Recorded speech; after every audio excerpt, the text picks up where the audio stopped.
This is another GMS quick hit.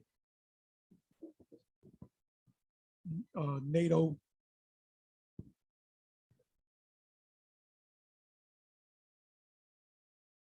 It says U.S. troops presence in Poland increase support for Eastern Europe. That's one step closer to Armageddon.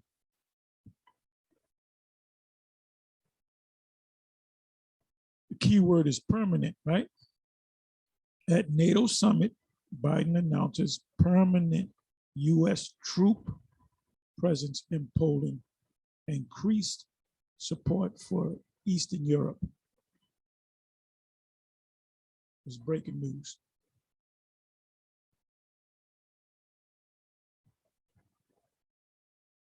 Okay, Madrid, Spain. President Joe Biden announces on Wednesday, as he arrived at the NATO summit in Spain, that the U.S. would step up its military presence in Eastern Europe. So what precepts come to mind?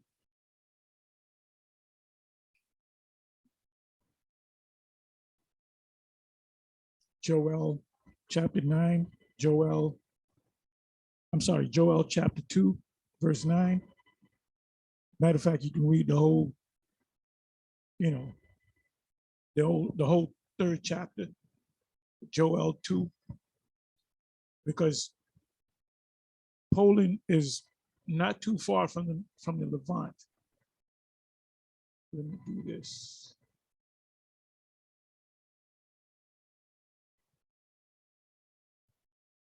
Bear with me for a minute.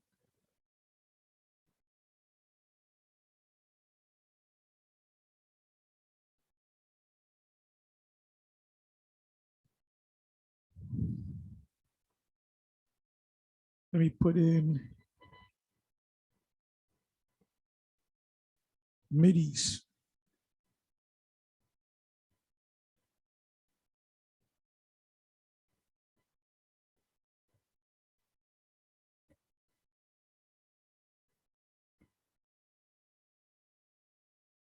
Middle East.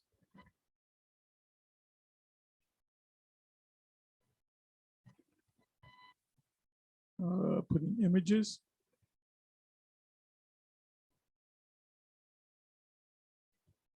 I don't like this one. Let me do this one.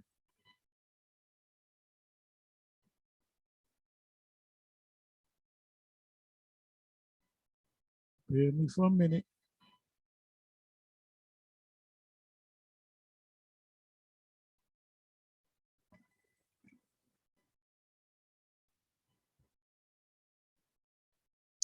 Let me do this.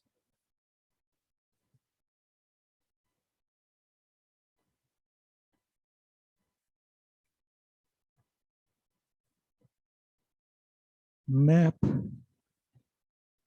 of the world.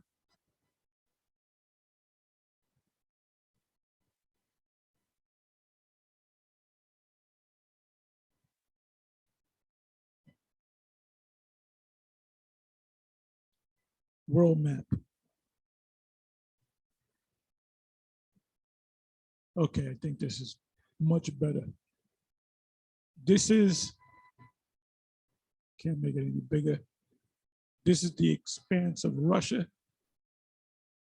And Russia is far bigger, pursuant to this picture here, than the US. It might be 3 times the size of the US, 2.5 times the size of the US.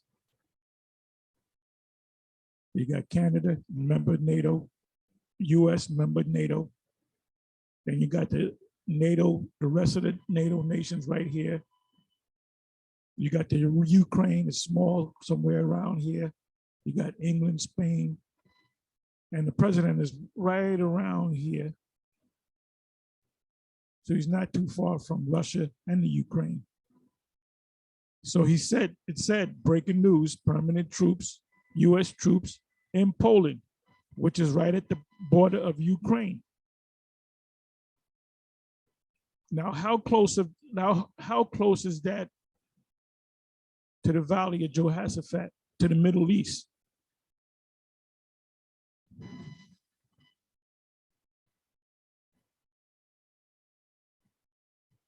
What is that? 1,000 miles at most? I don't even think it's that far. It's not that far. They're right. It says a permanent presence in Poland. Poland is a neighboring country of the Ukraine. So they're right here. They're going to wind up. This war is going to take place right here, but the troops are going to come from here. Something's going to happen in the Middle East that they're going to summon all the troops over some resource over here.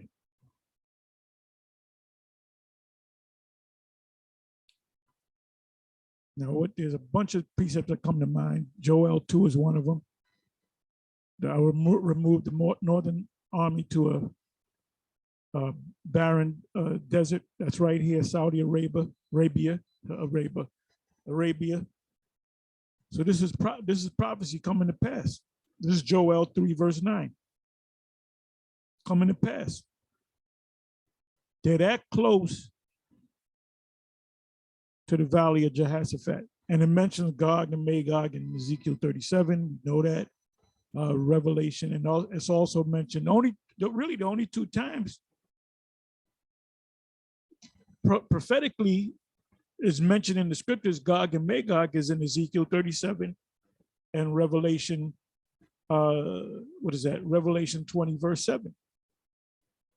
Now you could find a word Gog, but it's not dealing with prophecy.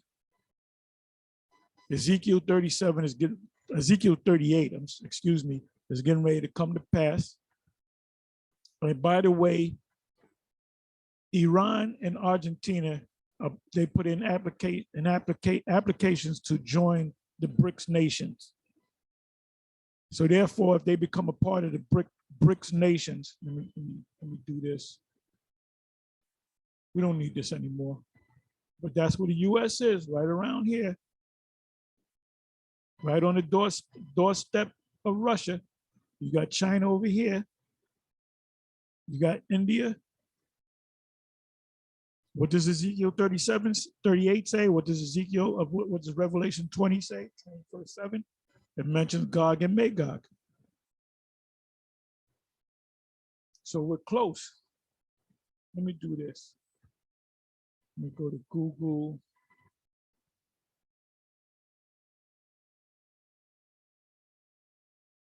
Let me put in Revelation 20, verse 7, commentary.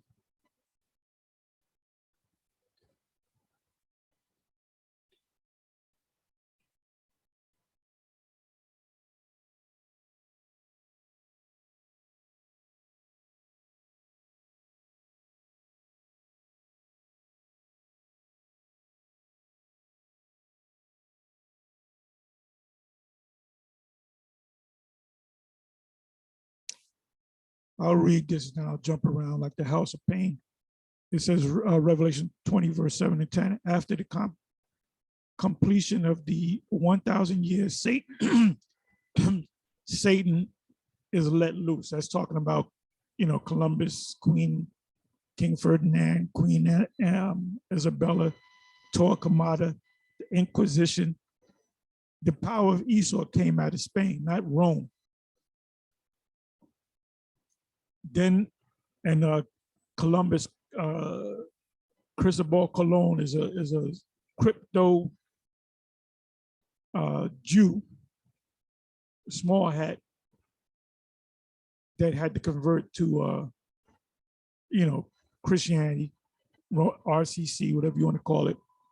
Then he leads the heathen nation, Gog and Magog, to attack upon the saints, the Israelites. And that's actually talking about the land, and it's talking about the people, because they want to take us out. But fire from heaven, which is the missiles from heaven, consumes those nations.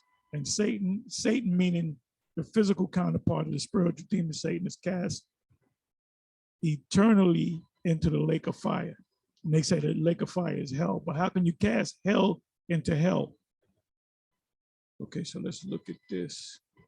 They're not going to say anything. Let's see if I can find Cambridge. The Cambridge Bible for schools and colleges don't know too much about it because they don't say too much. They don't understand these future prophecies. The loosening of Satan, which we know who Satan is, it's a physical Satan. The war of Gog and Magog. They should know that that's talking about Russia. The judgment on the devil. We know who the devil is, physical devil. The beast, we know who the beast is, NATO and the EU.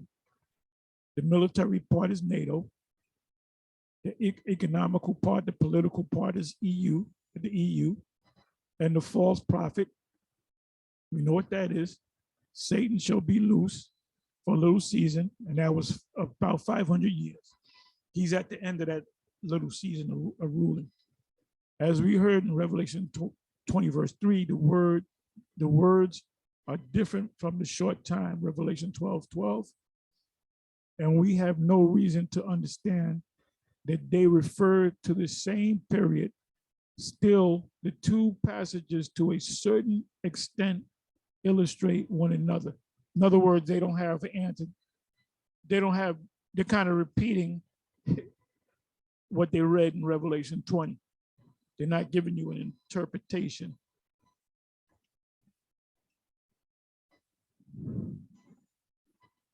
Because they don't know. You're not going to tell me that God represents Russia?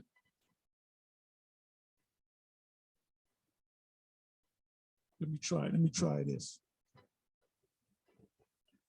They know some things, but they don't know everything. We know the Most High gave us all the prophecies, gave us the understanding of the whole word. Let me see, let me put in Russia. Oh, doesn't come up. Doesn't come up. Let's try this. Ezekiel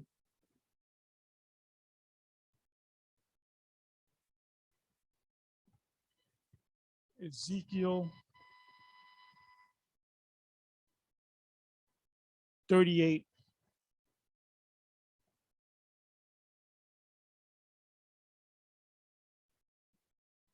Okay, this is what I want. Let's see if they give what commentary they give me.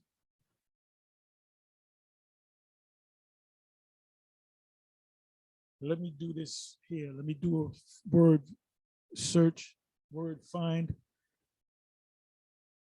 Russia. Okay, good. Russia's mentioned 8 times. So why didn't they say Russia? Why didn't they mention Russia in when you go to the commentary, Revelation chapter 20?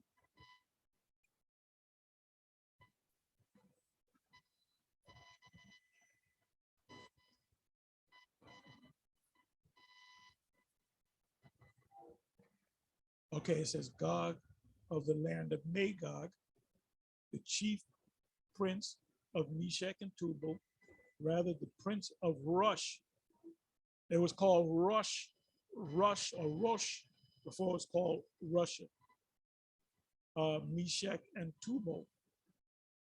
Our version has followed Saint Jerome, and Saint Jerome didn't know anything because the books wasn't open at that time.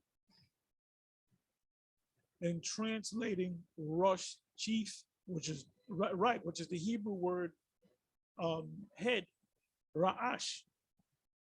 So that word Russia, in the Hebrew, you go back to the root, the word Russia should go back to the word Rosh, which is the word Ra'ash, which is head or chief, because formerly no people of that name was definitely known. The original name of Russia, Rosh or Ra'ash, is Ra'ash, which is also known as God. But they are frequently mentioned by Arabic writers as the Scythian tribe. The Scythian tribe, the Russians go back to descend from the Scythian tribe, and they're all warlike people. The Russians are warlike people today. And they show no mercy, man. When they go to war, they show no mercy. Dwelling in the Taurus, although the attempt to derive, from them the name of Russia or Russian cannot be considered as sufficiently supported. In Revelation 20, verse 8, thank you for bring that up. Gog and Magog are both symbolic names of nations for Meshach and Tubal. See note Ezekiel 27, verse 13. So they're telling you, they're hitting that Gog and Magog are the Russians.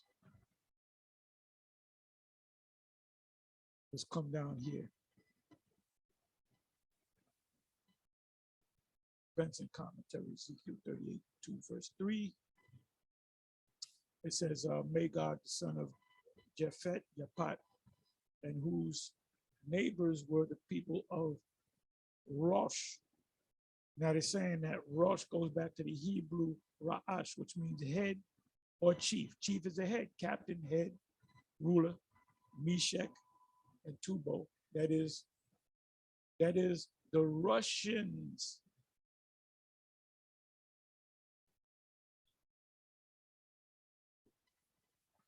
Prince of Rosh, Meshach, and Tubal. The former rendering is obtained by interpreting. What is that? Okay, that's Nasha Ya, and that's Rala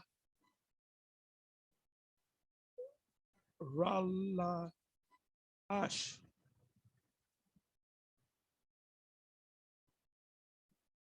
Is supported by a similar use of the word Rosh or Russia, which goes back to the Hebrew word, according to them, Ra'ash, on coins under the government of the Persian satraps. Yet the second rendering is not devoid of consideration that may be urged in its favor.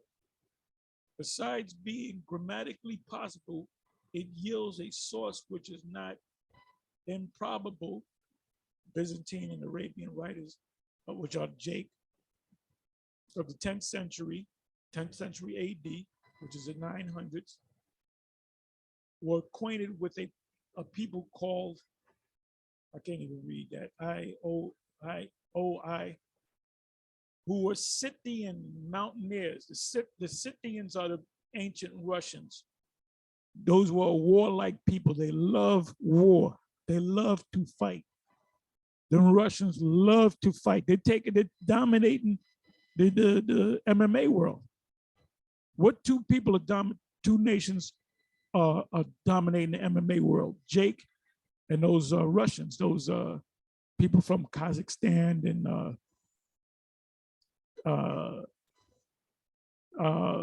different parts of Russia, the Chechenian people,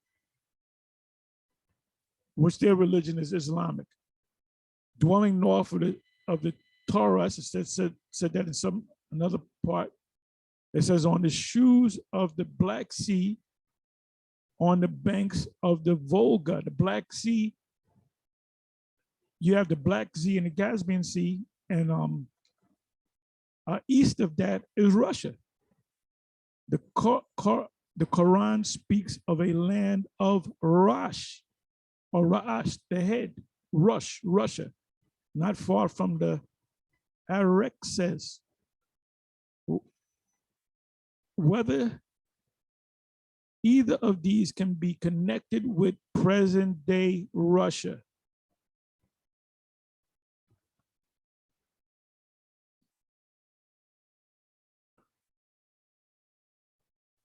The protest deals hardly with the poor Russians. So they keep making reference to the Russians. It's showing you that Esau knows that Gog and Magog are the Russians. the chief prince. And the word chief goes back to the word Ra'ash. Rosh, the chief prince, Rosh, prince of Rosh. Rosh meaning chief or head. It really means head. Rosh, Septuagint, the Scythians are the ancient Russians. Crimea was so called.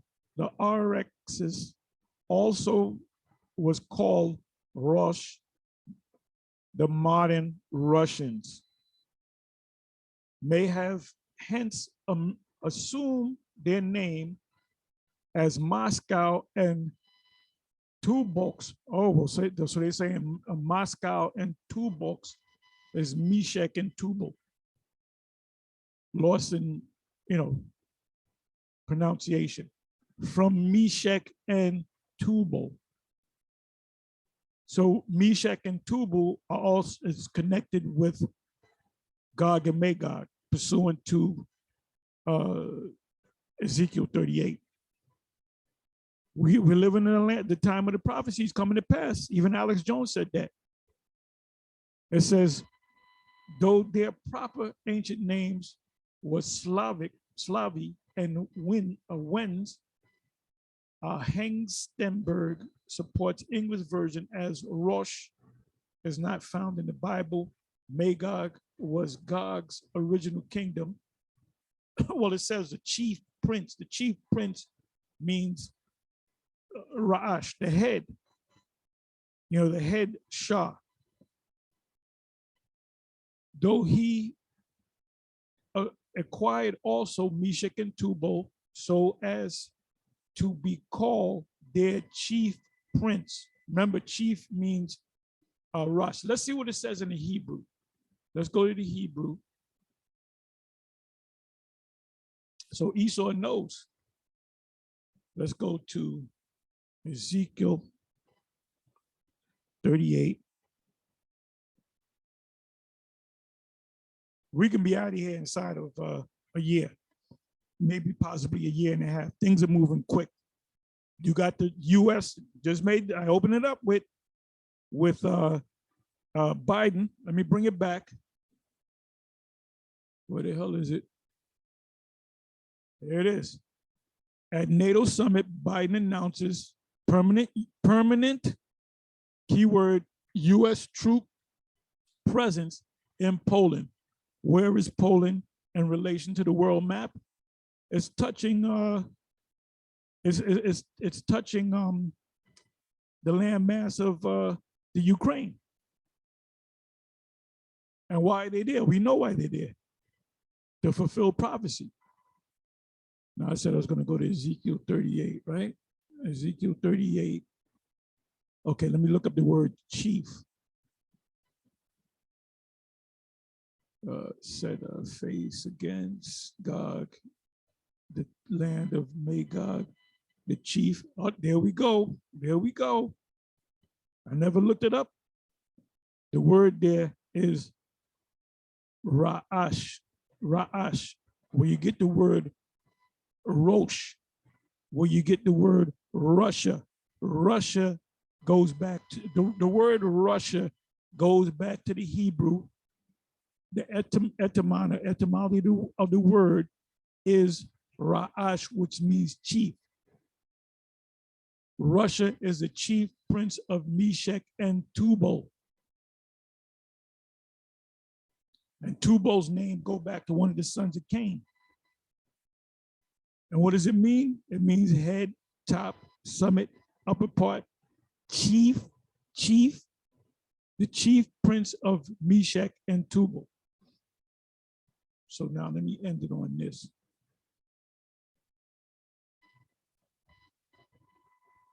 Revelation 20, verse 7. I don't got to read Ezekiel 30, 38. Let's go to 7th verse. But it's Satan freed, doomed, and then doomed, Ezekiel 38 and 39. Revelation 20, verse 7. And when 1,000 years were expired, Satan shall be loose out of his prison. When was he expired? Up before and up to 1492, when they left from Spain. The power was in Spain when Columbus went to the New World. So Columbus is an important individual in the history of this world and biblical history, because if you're going through interpreting Revelation, the 20th chapter, you have to mention Christopher Columbus, because they were loose by way of Christopher Columbus and those ships, and they called it the New World. To do what? To establish a new world order, Novus Ordo Seclorum, on a dollar bill. It says, when the 1,000 years are expired, from what point? From to give an exact year, from 325 AD, when Constantine I, or Constantine the Great, sat on the throne as the religious father, leader, and also the political leader. In other words, you had the religion and state as one. So if you were part of that state, you had to follow the scriptures. You had to be religious. You had to be a so-called Christian. It says that when 1,000 years are expired, which is talking about 1492 to give a year to it. So we're talking from 325 to like 1325, 1345. That's when Esau started gaining strength and finally took us over, took down the Moors, took down the Byzantine Empire by the way of the Turks. The Turks are part of this. The Turks are part of this thing too. They're part of Turk prophecy as well. It says that when 1,000 years are expired, Satan shall be loose out of his prison. Think of Christopher Columbus, and shall go out to deceive the nations. How did they first deceive the nations? Through their brand of Christianity. And what they brought over, the Renaissance period started in Europe, and it was, transported over here to be given to the indigenous people of the land. If you didn't bow down to the white picture of Caesar Borgia, your head was chopped off. And by the way, when this was going on, this was during the same time that Caesar Borgia was living, but he had recently died. I believe he died before 1492. He was in a battle, and he was trying to, climb a wall, and somebody shot him down. You can go into the history on that. So he came up and he got killed. He got taken out of the picture, but he was there for that famous picture, that they call Jesus Christ, which is nothing but Caesar Borgia, which the churches don't understand that. They said, and shall go out to deceive the nations through what? Through Christianity. How are they deceiving them? Through their political world. You can be an atheist now, but the main deception is what? Revelation chapter 13. All roads leads to Revelation chapter 13, verse 16 and 17. You can really start at 15. It says, and shall go out to deceive the nations which are in the four quarters of the earth, because this kingdom is a world kingdom in the oikoumene sense. Gog and Magog, Russia, which I got to keep saying it, get it fresh, get it in your head. Russia goes back to the word Rosh, R-O-S-H, which goes back to the word, the etymon of that word is Ra'ash, which means chief. It says the chief priest, prince of Meshech and Tubal, to gather them together to battle, the number of whom is as the sand of the sea. And it's already happening right here. Let's come back to this. As at NATO summit, Biden announces permanent U.S. troop presence in Poland. You know what I'm gonna do? Let me put up a map, bring up a map of Poland so you can see it. Okay, right here. Let me go to Poland.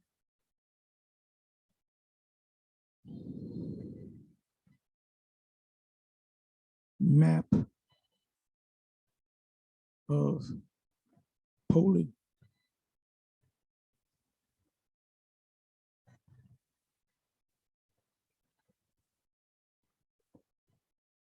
Let me bring it up.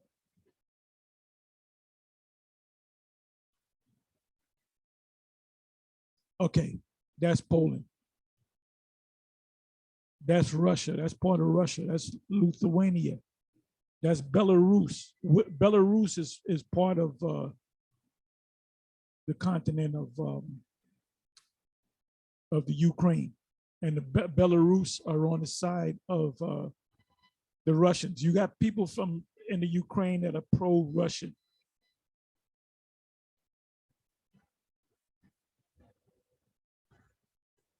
Okay, let me do this.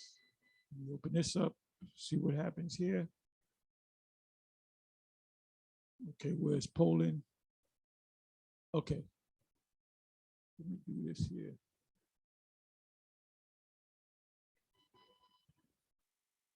Okay, that's Russia,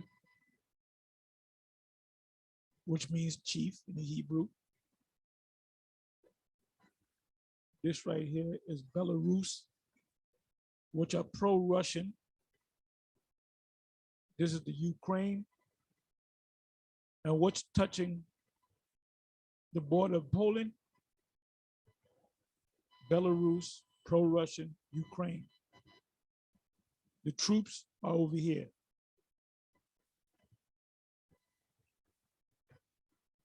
Now, as you go down, that's Levant.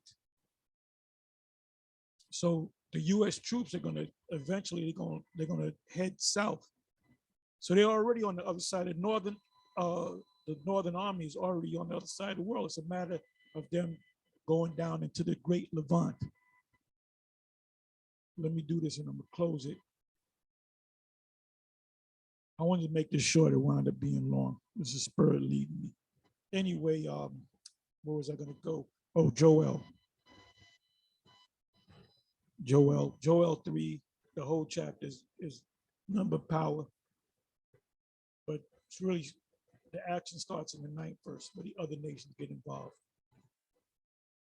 Where the Armenians, which are people of Iran, get involved, pursuant to what is that? That's either second Ezra 15 or second Ezra 16. I believe it's second Ezra 15. I'm not going to go into it, but it actually mentions the word the Carmanians.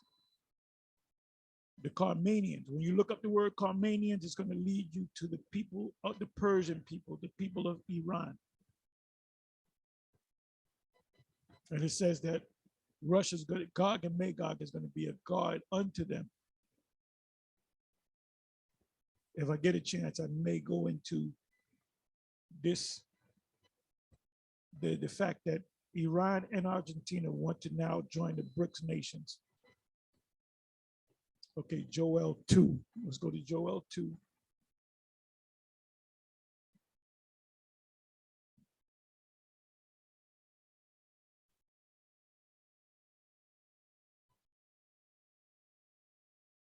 Deliverance promise, right?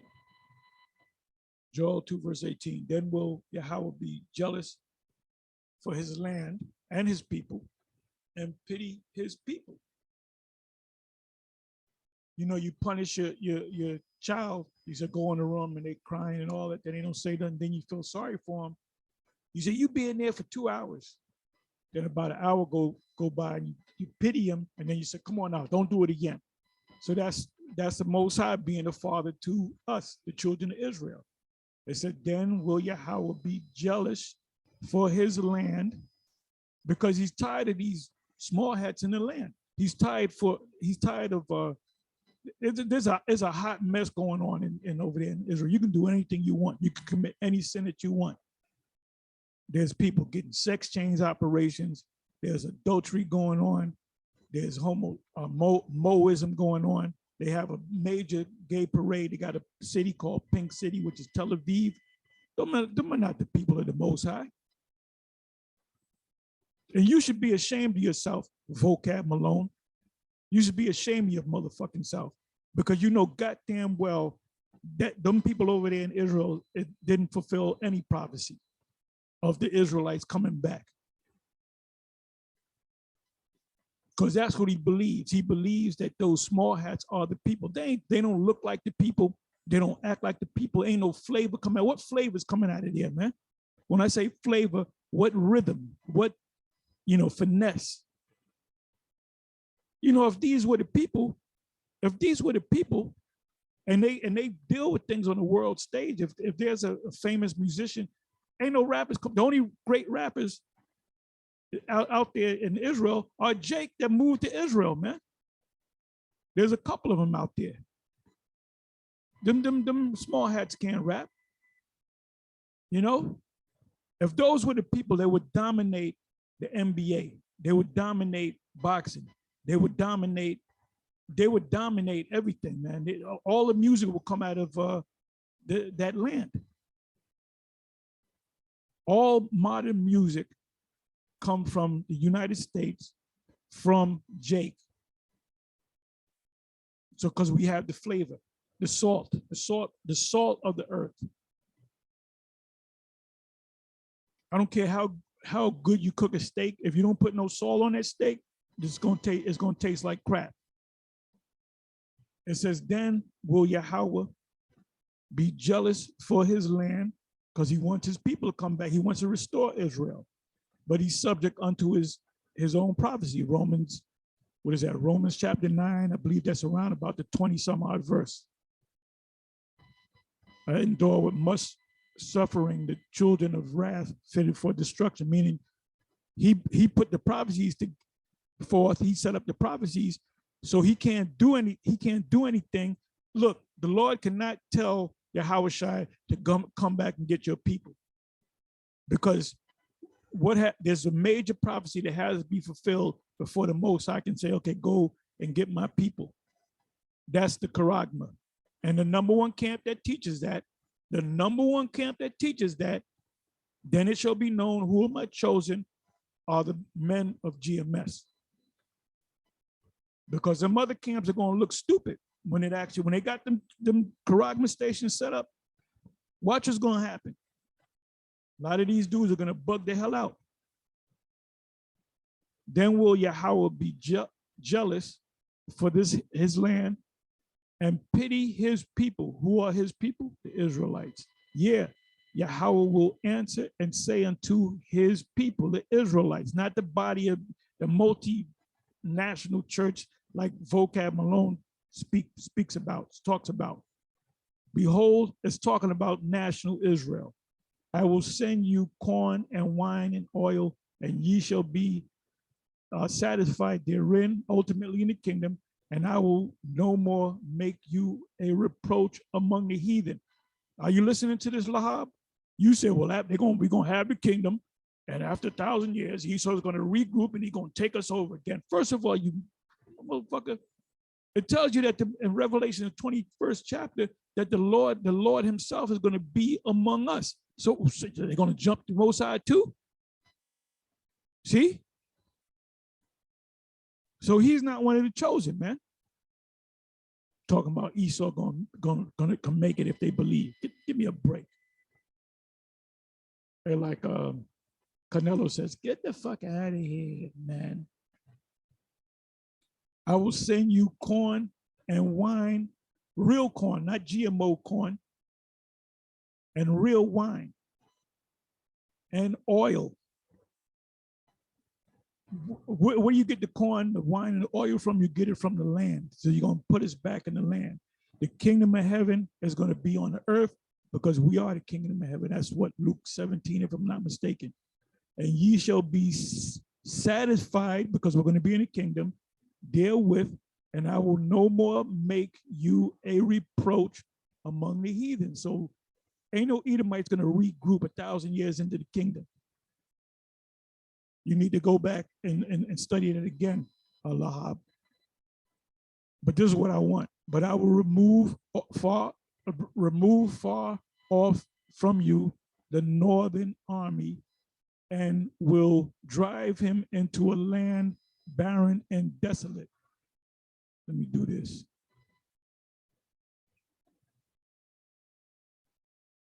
Let me come back to this article.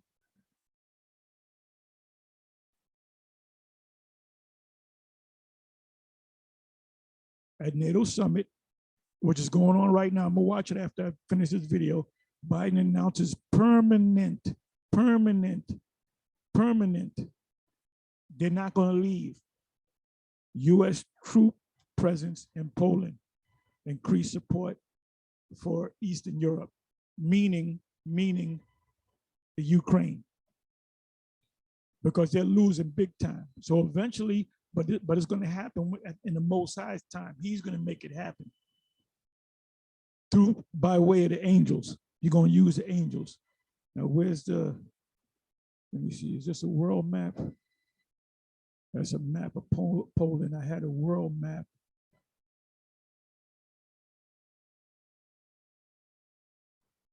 Well, you know what I'm talking about.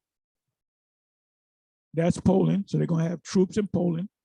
They don't give you the number of troops, but eventually they're going to ease on down. They're going to ease on down south. Let's see what this one is all about.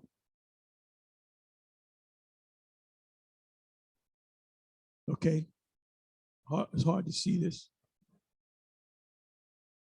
Let me do this. Okay, I'll open it up a little bit. Okay, this is.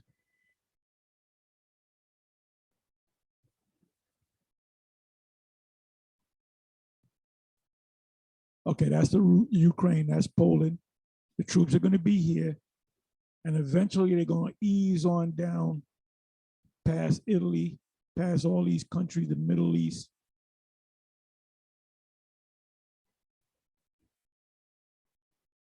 And they're going to all meet that down here. If I pull up a world map, let me do this. Well, I showed you that. All you got to do is look up the world map. They're gonna wind up moving. Something's going to happen where they're going to wind up moving south into the Levant.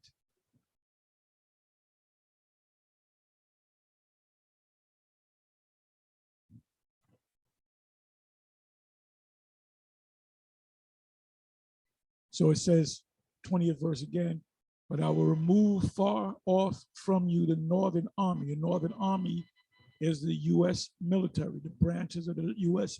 military, where there are 4, 5, or 6, and will drive him into a land barren and desolate. Drive to mean to go, to propel, right? So they're going to be in Poland, and they're going to be driven, because the Most High going to put them in the back seat, and he's going to drive them down to the Middle East, the valley of Yahweh-Shaphat, and he's going to plead with them. And the word plead goes back to the word judge, or Shaphat. He will judge them with his face toward the East Sea. And we went through this Saturday about the seas. The East Sea is the Euphrates, and his hinder part, the army's military part, to the utmost sea, which is the Red Sea. And that's Saudi Arabia, Havilah, in the book of Genesis 2. And his stink shall come up because all those bodies are going to be destroyed. They're going to use those missiles. They're going to use those hypersonic missiles, low cruise missiles, ICBMs. So they're going to clean out the U.S. of the military. Something's going to happen. There's going to be a dispute down there, and it's always over resources, whether it's oil, whether it's gold. They might have found, 1,000 tons of gold or whatever. So they're going to fight to get down there. And I'm pretty sure China's going to be involved in it as well, because it does mention China in Amos. Put his hand against the wall and the dragon bit him. The dragon represent, China. Ultimately, it represents Esau. It says, and his stink, that's from the rotted bodies. That's why when you go to Ezekiel 39, it says we're going to employ people to put flags down, where dead bodies are. You're going to have crews. That's what the first job of our servants, our slaves, is going to be to clean up them bodies. And the weapons are going to be burnt up. And his ill savor shall come up, because he have done great things. what does it say in Daniel 7? They one with eyes. Let me go to that real quick. Daniel 7.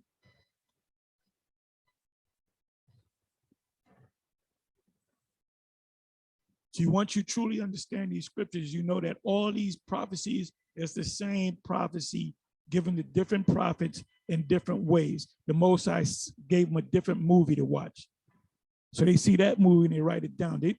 By the way, none of the prophets understood this. They didn't understand the future, especially now. They didn't understand this. John, the apostle, didn't understand when he saw the people lining up at the Charagma stations. All he did was wrote it down. He said, I saw something be put in their hand and their forehead. You know, he saw Elon Musk. You know, he saw doctors surgically putting something in your forehead and whatnot. And by the way, when you go to the word forehead in Revelation 13, guess what the word is? Guess what's in that word? You look it up. I'm not going to go to it. You look it up. Meta. Facebook was changed to Meta. Meta or Metapon, the whole word Metapon means forehead. The virtual world. In order to go into the virtual world, you have to put on glasses. Where the glasses, the goggles, cover part of your forehead and part of your eyes, right? And ultimately, it works with the charagma that's in your head. You know, that virtual world. They're going to introduce you to the virtual world. So give me a second. Let me find this. Then I'm going to close it. I'm going a little bit. Let me see. Okay, find. I'm going to go eyes. By the way, eyes or eye is a Hebrew word. Ayan. The symbol, the ancient symbol for eye, the character eye is an eye.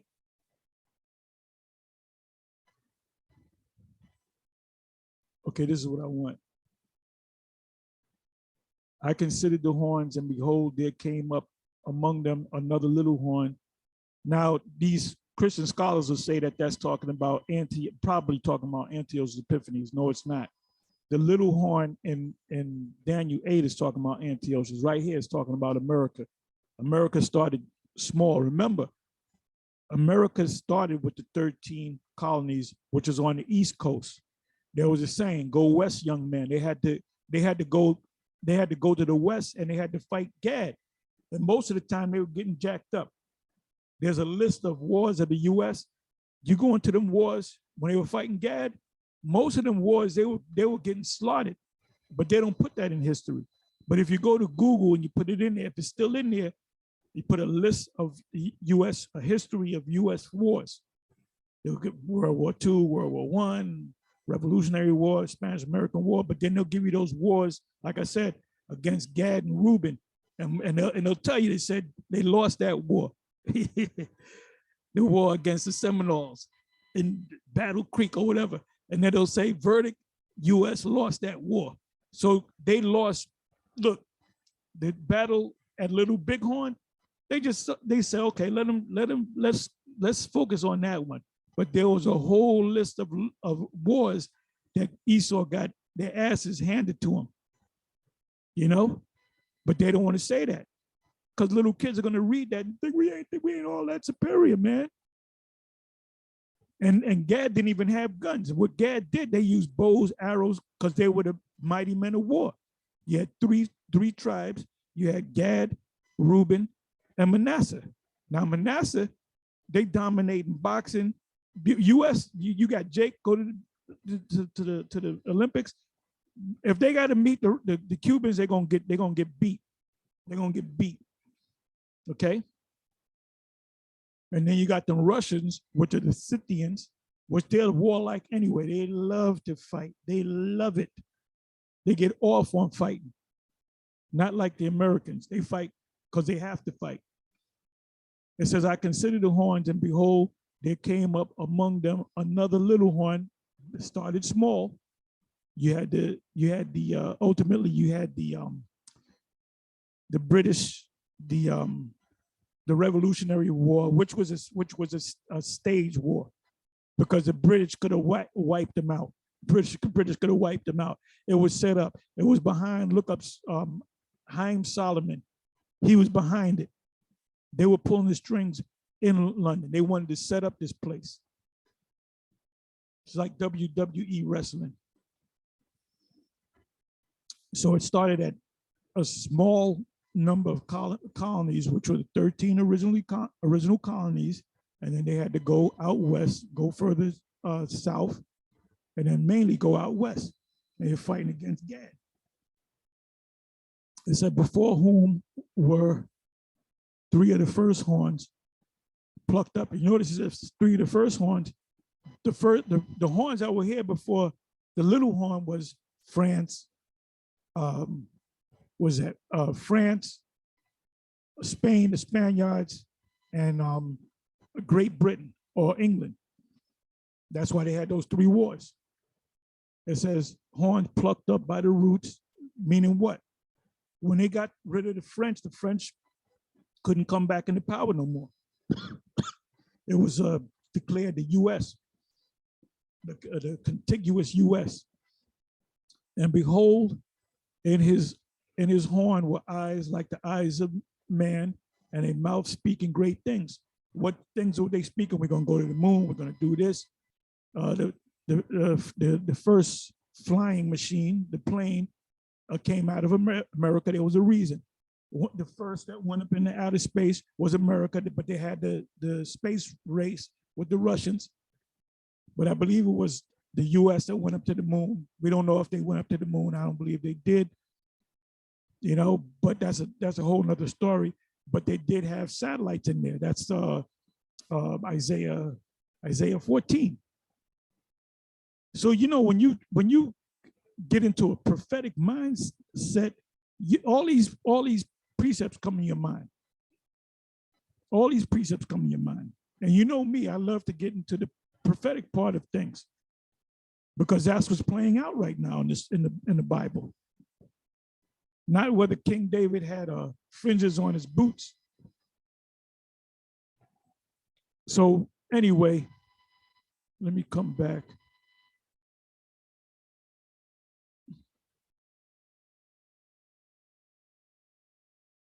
Revelation 20, where do we leave off at? So we know that this is definitely the so-called biblical scholars. They tell you that Gog, Magog, chief prince of Meshach and Tubal, Russian, meaning the Hebrew word Ra'ash, meaning the head, the chief.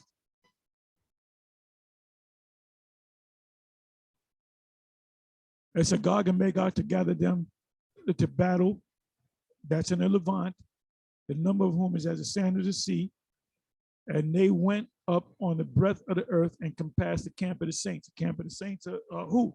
The camp of the saints are is a land, but it's also the people.